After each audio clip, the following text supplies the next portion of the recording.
Hello, xin chào các bạn đã quay trở lại với review 5 phút. Ở cuối tập trước, dù đồng ý kế khí ước thổ bá với Đô Thiên Ma Vương, nhưng với bản tính tinh danh của mình, Tần Mục đã giả vờ biết một chút ma ngữ để lùa ma vương, ép đối phương phải dùng cả ngôn ngữ loài người và ma ngữ để lập minh ước nhiều lần.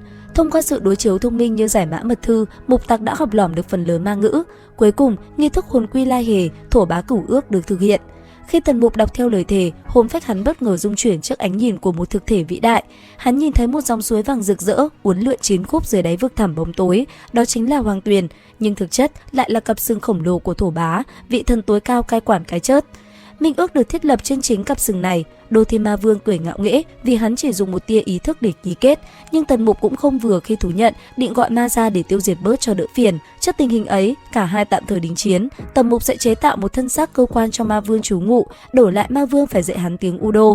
Trong lúc Tần Mục đang chế tác tượng, Phúc Lão, quản gia phủ quốc sư tìm đến trả nợ. Dù quốc sư được hoàng đế ban thưởng cho 100 tên cung nữ cùng 100 vạn tiền, dù đã nhận thưởng, nhưng việc nuôi dưỡng 100 cung nữ này khiến quốc sư rất đau đầu. Vì chi phí quá lớn để nuôi những người này, nên ông chỉ trả được đúng số nợ gốc. Hồ Linh Nhi nhanh tay cướp lại túi tiền, thỏa mãn cơn đòi nợ mấy ngày qua. Cùng lúc đó, Mã Gia và người què cũng trở về với vẻ ngoài hào nhoáng giả tạo, nhưng thực chất đã cầm cố hết gia sản lút được từ phủ quốc sư để cứu trợ thiên tai ở Lệ Châu. Biết Tần Mục định gọi ma, Mã Gia và người què không ngăn cản. Dưới sự bảo kê của phụ huynh, Tần Mục khởi động trận pháp, triệu hồi ra Hà Ma Thần. Ngay lập tức, một cỗ khí đen khổng lồ giáng xuống Thái Học viện. Ma Thần vừa mới thò đầu ra, định ra oai, thì bất ngờ một bàn tay Phật khổng lồ rực rỡ ánh vàng từ trên trời giáng xuống. Mã Gia ra tay, chỉ một chưởng đã nghiền nát cả ý thức lẫn thân xác Ma Thần thành tro bụi. Sự việc chấn động này khiến Cố Ly Noãn và các quan lại chạy tới, nhưng khi thấy bóng dáng của những vị trưởng bối đáng sợ sau lưng Tần Mục, Cố Ly Noãn sợ vỡ mật, vội vã lấp liếm cho qua chuyện rồi rút lui. Đô Thiên Ma Vương chứng kiến cảnh tượng kinh hoàng đó thì sợ hãi tột độ, nhưng vẫn cố già mồm chất vấn sao Tần Mục không gọi nốt 4 tên còn lại. Tần Mục lạnh lùng nói rằng mình đã hoàn thành một nửa minh ước, ép Ma Vương phải thực hiện lời hứa nếu không muốn bị thổ bá sờ gáy. Ma Vương cười ngạo nghễ, Sở Quẻ nói rằng hắn chỉ hứa dạy ngôn ngữ Udo chứ không nói sẽ dạy hết, và kiên quyết không tiết lộ nội dung cuốn sách trên tay Tần Mục.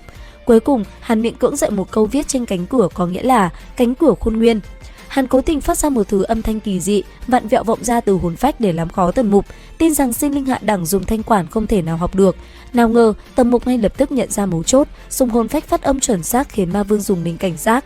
Nó thầm nghĩ, tiểu tử này quá nguy hiểm, cần sớm diệt trừ. Sau khi học được câu thần chú, Tần Mục hoàn thiện bức tượng câu quan 4 đầu 8 tay, mời Ma Vương nhập vào đúng như thỏa thuận. Trong lúc Tần Mục đang bận rộn nối tay cho Mã Gia, Đô Thiên Ma Vương hí hửng thoát khỏi cơ thể hắn, nhập vào tượng gỗ. Vừa chiếm được thân xác mới, hắn lập tức vắt chân lên cổ bỏ chạy, định bụng trốn xa 800 dặm. Nhưng vỏ quyết giày có móng tay nhọn, hắn mới chạy ra khỏi sân được hơn 10 bước thì nghe tiếng răng rắc vang lên. Các khớp gỗ ở chân, tay, toàn thân đồng loạt khóa chặt cứng ngắc như những ổ khóa. Đô Thiên Ma Vương bị giam cầm trong cái xác gỗ, tức tối gào thét vì bị ám hại. Hồ Linh Nhi thò đầu ra, bĩu môi chế giễu. Không phải công tử đã sớm nói cho ngươi biết sao, cơ quan tốt chứ, công tử nhà ta đúng là hồ ly được thành tinh mà. Thấy thế, Tần Mục sai Long Kỳ Lân kéo Đô Thiên Ma Vương về góc tường, mà kệ hắn gào thét chửi rủa, tin một chữ của ngươi, ta chính là cháu ngươi. Tiếp đó, Mục Tặc bình thản khắc thêm phù văn phong ấn của Lâu Lan Hoàng Kim Cung lên tượng, biến Ma Vương thành đồ chơi cho Hồ Linh Nhi điều khiển. Sáng hôm sau, Mã Gia và người què rời đi. Trên đường về, cả hai chạm trán quốc sư Duyên Khang đang đứng giữa dòng Đồ Giang. Quốc sư yêu cầu người què giao ra đế điệp vì đây là vật tượng trưng cho hoàng quyền của Duyên Khang quốc. Không ngờ rằng hai lão giả lại thản nhiên nói đã tặng nó cho Tần Mục. Quốc sư sững sờ nhưng rồi quyết định buông bỏ ý định đòi lại. Cũng trong lúc này thì Tần Mục ở nhà, sau đó cũng tìm thấy miếng ngọc đế điệp mà người què cố tình để quên, hắn bèn đeo vào cổ chờ ngày trả lại.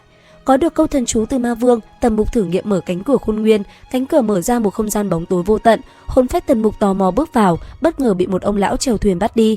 Trong khoảnh khắc sinh tử giữa bóng tối tuyệt vọng, Tần Mục dùng hồn phách hô to câu thần chú Udo, âm thanh cổ xưa vang vọng khiến hắn thoát khỏi sự giam cầm, hồn phách bay ngược trở về thể xác. Hắn nhận ra câu thần chú này có khả năng tôi luyện hồn phách cực mạnh, bèn kết hợp nó để cải tiến chiêu thức Nhật chiếu dương hồn không trung luyện, tạo ra ngọn lửa nghiệp hỏa thiêu đốt linh hồn. Đúng lúc này, tin dữ ập đến, Lục Thiên Vương của Thiên Ma giáo được đưa tới trong tình trạng thập tử nhất sinh. Ông bị Tôn Nan Đà, thái tử thái sư triều đình dùng linh bảo bất động thiền công đánh vỡ nát toàn bộ thần tàng và hồn phách. Dù Tần Mục dốc hết y thuật và linh dược, thậm chí dùng tạo hóa thiên ma công để phong ấn hồn phách, nhưng vẫn không thể cứu vãn. Trong ngọn lửa thánh hỏa bùng lên thiêu đốt thân xác tàn phế, Lục Thiên Vương trăn trở về việc không được nhìn thấy ngày thánh giáo phục hưng, không được thấy Tần Mục trở thành thánh sư, rồi thều thào câu cuối cùng: "Giáo chủ, ta lạnh quá", trước khi hóa thành tro bụi. Tần Mục đưa tay ra muốn nắm lấy tay ông, nhưng chỉ chạm vào một nắm tro tàn, đau đớn và lặng người, hắn thu tro cốt vào bình xanh. Lúc này, hắn nhận ra mình đã thực sự coi trọng Thiên Ma giáo. Ánh mắt vốn hiền lành của hắn bỗng trở nên sắc lạnh đầy sát khí. Hắn ra lệnh cho kiếm đường điều tra toàn bộ về Tôn Nan Đà, từ gia quyến đến môn phái. Sau 2 ngày đêm không ngủ nghiên cứu phá giải công pháp của kẻ thù và xem xét hồ sơ, Tần Mục Hạ quyết tâm, chùa Nan Đà, Tôn Nan Đà ở kinh thành diệt cả nhà hắn thì ảnh hưởng quá lớn, phải ở ngoài thành đi. Đến đây thì cũng hết tập 69 Mục Thần Ký. Xin chào và hẹn gặp lại các bạn ở những video tiếp theo.